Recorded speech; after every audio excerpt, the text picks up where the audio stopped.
রান্না করব 2 পিস নিয়েছি মাছ আর কেটে নিয়েছি লম্বা লম্বা করে লাউ আর লম্বা লম্বা করে কেটে দিয়েছি আলু। কি করব সেটা ভাবছো তো?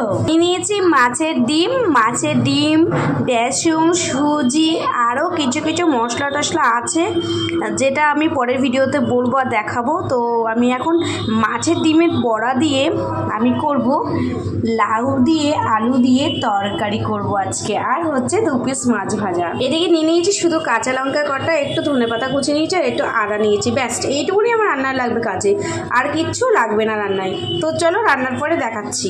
কিন্তু বড়া ভেজে নিয়েছি আগেই, করো যে আমি মিথ্যা কথা বলছি তাই তোমাদের দেখিয়ে দিয়েছি। দেখো শুধু আদা একটু ঘষে দিয়েছি আর হালকা করে জিরে দিয়েছি আর কাঁচা লঙ্কা ছিঁড়ে দিয়েছি, ব্যাস এই দিয়ে রান্না করব।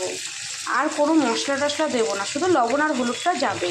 তো দেখতেই পাচ্ছ আমার কিন্তু বড়ার তরকারি পুরো রেডি। মাছের ডিম দিয়ে লাউ দিয়ে মাখা মাখা তরকারি, দেখতেই পাচ্ছ কেমন হয়েছে।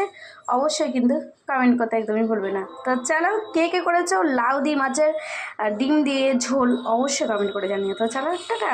ওফো গরম গরম, মানে যখনই ধুমোটা বেরোচ্ছে না, ধুমোটা দেখে মনে হচ্ছে কি পুরো মন শান্তি হয়ে যাচ্ছে। আর গন্ধটা এত সুন্দর। রান্নাটা যদি ভালো লেগে থাকে তাহলে অবশ্যই কিন্তু সাবস্ক্রাইবার করতে কিন্তু একদমই ভুলো না।